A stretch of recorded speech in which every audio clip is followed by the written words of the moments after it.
Halo, selamat siang. Kita kembali lagi bertemu di pelajaran Sochibunpo 2. Minggu ini kita akan membahas mengenai tingkatan bahasa dalam bahasa Jepang yang dikenal dengan Keigo. Keigo, orang Jepang yang dikenal sebagai individu yang begitu santun dan menghormati. Kemudian salah satu pembelajaran bahasa Jepang yang wajib dikuasai oleh pelajar asing adalah bahasa Keigo. Nah, Keigo sendiri ada tiga tingkatan yang harus dipelajari. Yang pertama adalah Teinego, Sonkeigo, dan Kenjogo. Teinego itu disebut adalah bahasa bentuk biasa ya, yang bentuk santun biasa. Teinego bahasa pertama yang dipelajari oleh pelajar dan merupakan bentuk santun yang paling dasar. Kemudian setiap kalimat yang dirangkai berakhiran dengan verba bantu mas atau copula des. Kemudian digunakan ketika berbicara dengan orang baru dikenal untuk menunjukkan kesantunan. Kemudian kita kenal lagi ada namanya Sonkeigo. Sonkeigo itu adalah bahasa hormat penanda bahasa status penutur lebih rendah dibandingkan subjek yang menjadi topik pembicaraan. Digunakan tingkatan sebagai bahasa untuk meninggikan orang lain, kemudian ditemukan ketika di lingkungan kantor, sekolah, dan lingkungan formal. Dan juga Sonkeigo digunakan ketika membicarakan seseorang yang kedudukannya lebih tinggi dengan tujuan menghormatinya. Dan tingkatan yang ketiga adalah Kenjogo.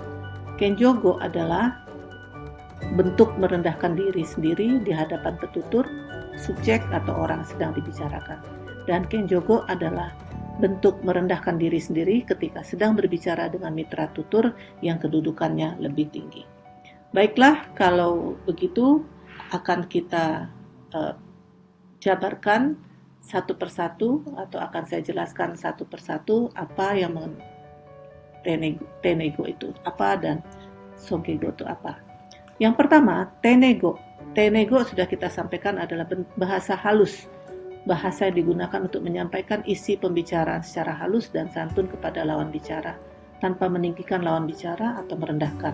Jadi statusnya normal ya. Pada dasarnya kesantunan ditunjukkan dengan akhiran kalimat dengan ragam mas. Nah, kita ketahui semua buku-buku dalam pelajaran bahasa Jepang selalu menggunakan bentuk ini. Ada contoh di sini. Ashita Osaka ni ikimasu. Ya, besok saya pergi ke Osaka. Nah, bentuk ini kan tidak melihat secara kalimat adalah secara halus pembicaraan santun ya. Lawan bicara tanpa meninggikan lawan bicara atau merendahkan diri pembicara ya. Ini istilahnya netral, tidak terlihat. Kemudian kyou wa totemo atsui desu. Totemo atsui desu. Hari ini sangat panas. Nah, ini juga netral. Kare wa Yamada-san dewa arimasen. Dia bukan Tanaka. Ya, jelas semua ditutup dengan bentuk mas, des, dan dewa arimasen. Bentuk-bentuk santun yang netral. Nah, kemudian kita bahas kembali. Selanjutnya adalah Sonkeigo. Sonkeigo sama seperti yang dibicarakan tadi, bahwa untuk meninggikan pelaku sebagai rasa hormat dari penutur kepada pelaku merupakan orang yang sedang dibicarakan, subjeknya bahasa hormat adalah pelaku yang dihormati. Kemudian rasa hormat penutur diekspresikan pada predikat verba atau adjektiva dan keadaan pelaku. Dan nomina yang berkaitan juga dengan pelaku juga dapat digunakan untuk menunjukkan rasa hormat. Jadi untuk Sonkeigo ini kita lihat dari subjek dan verba dengan nominanya pun akan berubah sesuai dengan tingkat bahasanya. Kita lihat pertama adalah verba. Nah, di verba sendiri dalam Sonkeigo mengalami banyak cara. Ada 3 cara untuk menunjukkan rasa hormat dengan menggunakan verba bentuk Sonkeigo. Nah, kita bahas yang pertama adalah bentuk verba hormat bentuk 1. Nah, bentuk 1 ini agak mirip seperti bentuk pasif ya. Ada dari bentuk mas akan kita rubah menjadi bentuk rareru atau reru atau rareru. Verba bentuk ini menggunakan persis ya seperti pasif ya. Bagaimana perubahannya? Nah, kita lihat lagi bagaimana perubahan sesuai dengan kelompoknya. Persis sama dengan pasif ya. Nah, semua perubahan itu diawali dengan bentuk biasa negatif, bentuk nai, kemudian dirubah menjadi reru dan membuang nai. Nah, contoh di sini kita lihat di kelompok 1 ada, saya ambil contoh di sini adalah matsu. Verba matsu, verba dasarnya matsu atau machimas. Nah, dirubah ke dalam bentuk nai, bentuk negatif, matanai. Ya, machimasen, matanai. Diambil dari bentuk biasanya. Kemudian dari matanai akan kita rubah menjadi bentuk songkeigo. Menjadi mata, nainya dibuang, diganti dengan reru. Jadi mata reru. Kemudian juga yomu seperti itu juga, yomanai, yomareru. Ya, jadi bentuk negatif, bentuk biasa, nainya dibuang, diganti dengan reru. Itu untuk kelompok 1. Nah, untuk kelompok 2, bagaimana? Bentuk 2 diawali dengan sama dengan bentuk nai, diubah menjadi rareru. Verba dasar contoh di sini miru, miru atau mimas. Verba negatifnya adalah minai, dan verba bentuk hormatnya hanya membuang nai, menambahkan rareru atau raremas. Nah, yang kelompok 3, mau tidak mau Anda harus menghafal karena harus hanya 2, kuru dan suru. Kuru itu konai, suru itu sinai, kemudian korareru dengan sareru. Ini harus dihafal. Ini adalah verba bentuk hormat yang pertama, mirip dengan pasif. Oke, contoh di sini kita lihat. Nihon de nani o taberaremashita ka? Nah, di sini bukan bentuk pasif, tetapi di sini adalah bentuk hormat. Ya, mirip bukan kalimat ini ya. Anda makan apa di Jepang? Nah, ini kita pada saat kita bertanya kepada orang yang lebih tinggi, ya, yang kita penuturnya itulah dan kita tinggikan. Nanji kang matarera remashita ka? Berapa jam Anda menunggu? Nah, ini juga dengan dilihat di sini adalah nilai kesantunannya, menanyakan juga ya. Kono kata nara asta koraremashita yo. Kino ya. Ano kata nara kino koraremashita yo. Kalau beliau itu kemarin datang ya. Nah, ini terlihat di sini ada kata-kata, ada koraremashita. Nah, ini menandakan juga bahwa ini songkeigo karena menggunakan nomina, meninggikan, dan koraremashita. Nah, kemudian yang ketiga, nani o chumon suru ka mo kimeraremashita ka? Nah, ini juga sudah memutuskan apa yang Anda akan ditanyakan. Nah, di sini kita lihat ada bentuk pasif sebagai berfungsi sebagai bentuk hormat. Ya, songkeigo. Nah, mudah-mudahan Anda bisa belajar lagi menggunakan verba yang lain untuk membuat contoh kalimat sehingga Anda bisa lebih paham. Kemudian, bagaimana bentuk hormat kedua? Nah, bentuk hormat kedua ini lebih mudah daripada bentuk hormat pertama, ya. Yang pertama, rumusannya itu hanya menambahkan partikel o, bentuk mas ditambah naru, ya. Jadi verba bentuk hormat 2 dapat dinyatakan dengan pola kalimat verba bentuk mas plus naru. Verba bentuk ini tidak dapat digunakan ingat ya, tidak bisa digunakan dengan berupa huruf mas yang satu huruf saja seperti miru, mimas, kuru, kimas, nemas. Nah, itu tidak bisa. Jadi semua mau kelompok 1, kelompok 2 semua bisa menggunakan ni, naru. Tetapi jika verbanya hanya satu huruf ditambah mas tidak bisa digunakan. Nah, di sini kita lihat pembentukan verba bentuk 2. Kita lihat di sini taberu, ya, di sini bentuk 1, bentuk 2, verba bentuk 1, bentuk 2 tetap sama, ya. Taberu menjadi otabeni narimas, ya. Bentuk masnya dibuang, masnya dibuang ditambahkan dengan ni naru. Matsu omachi ni narimas. Kaeru o kaeri ni narimas, ya. Ini lebih gampang daripada bentuk 1 tadi. Contohnya Nihong dewa nani o otabe ni narimashita ka? Anda makan apa di Jepang? Nah, ini sama, menandakan bentuk hormat saja. Tidak ada apa-apa dalam kalimatnya. Ini menandakan kalimat ini adalah sama. Anda makan apa di Jepang? Nah, ini adalah kalimat tanya menanyakan kepada orang yang lebih tinggi. Nanjikang omachi ni narimashita ka?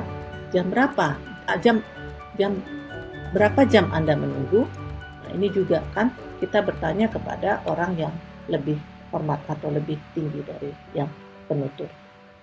Nah, kemudian yang terakhir untuk songkego, ada verba khusus bahasa hormat yang terbatas dan harus dihafal. Nah, di sini ada bahasa hormat yang digunakan. Nah, cuma ada beberapa. Ada iku, kuru, iru, ya. Ada beberapa verba yang ada verba khususnya, dan ada beberapa verba yang verba khususnya itu sama, bisa digunakan untuk kedua verba itu. Contoh seperti di sini, iku, kuru, iru. Itu bentuk verbanya, bentuk songkego-nya adalah irashaimasu atau oideni narimasu, ya. Jadi Anda pada saat menggunakan ini, Anda harus bisa melihat dari kalimatnya pada saat penerjemahan. Oh, ini masuk, apakah iku, apakah kuru, apakah iru, itu dari kalimatnya yang Anda lihat. Nah, kemudian taberu dengan nomo juga punya satu verba khusus, mesi agarimasu. Nah, kemudian neru, sinu, neru oyasumi ni narimasu. Sinu onaku narimasu. Iyu irashaimasu. Miru goran ni narimasu. Suru nasai. Kuru omesi ni narimasu. Shitteiru gozonji desu.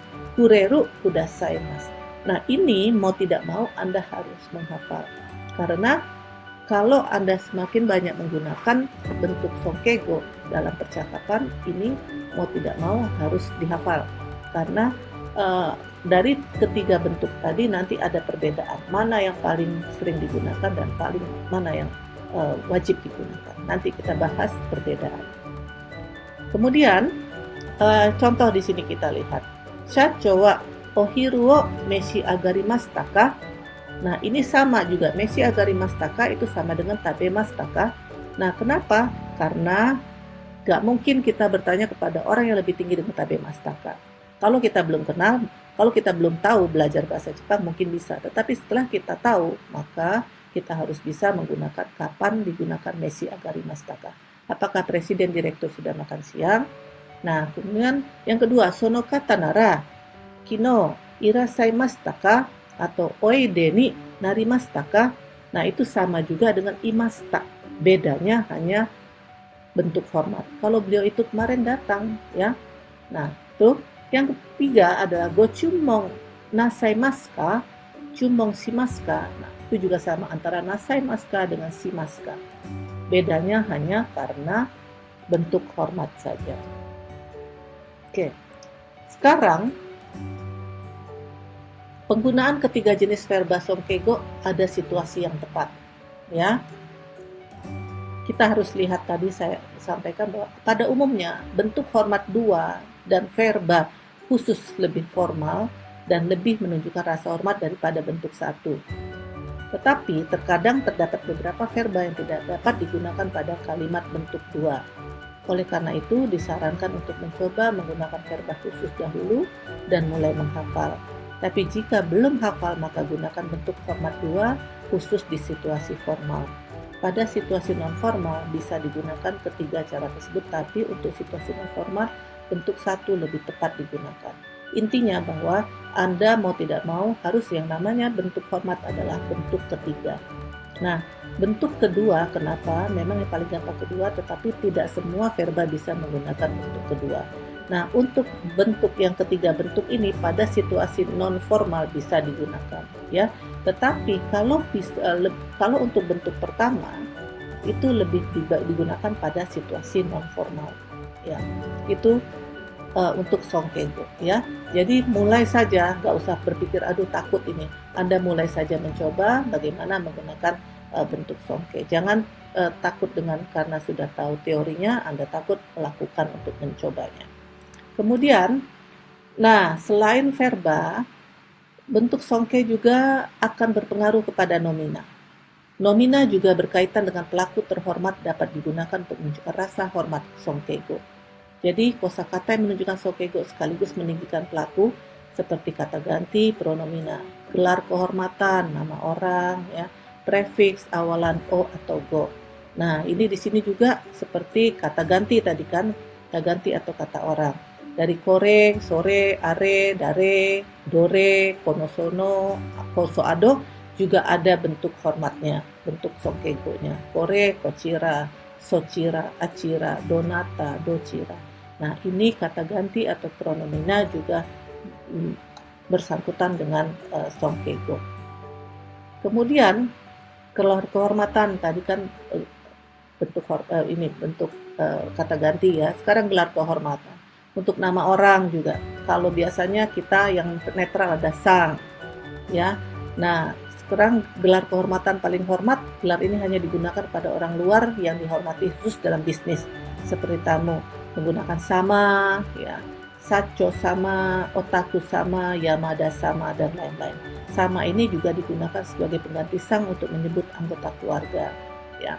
Jadi ini juga mempengaruhi. Jadi pada saat Anda bentuk hormat, bukan sang yang dipakai, berarti Anda harus tahu menggantinya dengan sama.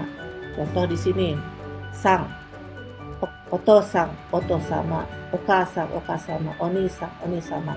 Jadi nama orang plus si. Ya.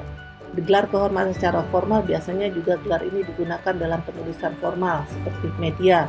Jadi yamada si, dokumen resmi ya, itu menggunakan si. Jadi ada tingkatan juga, ada sang, ada sama, ada si, yamada si. Oke. Nah, selain terakhir adalah mengenai prefiks awalan o dan go. Nomina tertentu yang memiliki pelaku dengan prefiks atau awalan o, go dapat meninggikan pelaku. O digunakan untuk kosakata Jepang asli dan go digunakan untuk kosakata Cina yang biasa ditulis dengan 2 huruf kanji. Oshigoto, onamae, go kasoku, oji-san, oden wa, goryoshin, oshoji, pakai o, ya. Kita lihat contoh di sini. Goryoshin wa dochira mo irasaimasu ka. Ini sama juga. Ryoshin wa doko ni imasu ka. Ini bentuk hormatnya dari dochira doko ni imasu ka. Orang tua Anda ada di mana? Oshokuji wa ikaga nasai masu ka? Sokuji wa do shimasu ka? Ini adalah bentuk biasanya, bentuk santunnya. Kemudian otaku sama kochi o goran kudasai. Okyaku ni kore o mite kudasai. Nah, ini juga sama. Jadi ini adalah perbedaannya penggunaan dari songkego. Nah, yang terakhir juga adjektiva juga bisa berhubungan juga dengan songkego, bisa digunakan dengan songkego. Adjektiva menunjukkan keadaan pelaku, dapat dinyatakan dengan menggunakan awalan o dan go juga. Prefiks o adalah yang menggunakan i, o ishogashi, o sabisi, o hima, o wakai, o genki. Ya. Kemudian ada prefiks go manzoku, go fuman, go zinsetsu, go rippa. Nah, ini nanti secara langsung Anda akan bisa terbiasa. Jadi ini mungkin dihafal kapan adjektiva bisa digunakan o, go dalam songkego. Contohnya, Yamada sensei wa o genki desho ka? Itu menggunakan ya. Sacho no okusan mo ima o isogashi sou desu. Ya, o wakai no ni go rippa desu ne.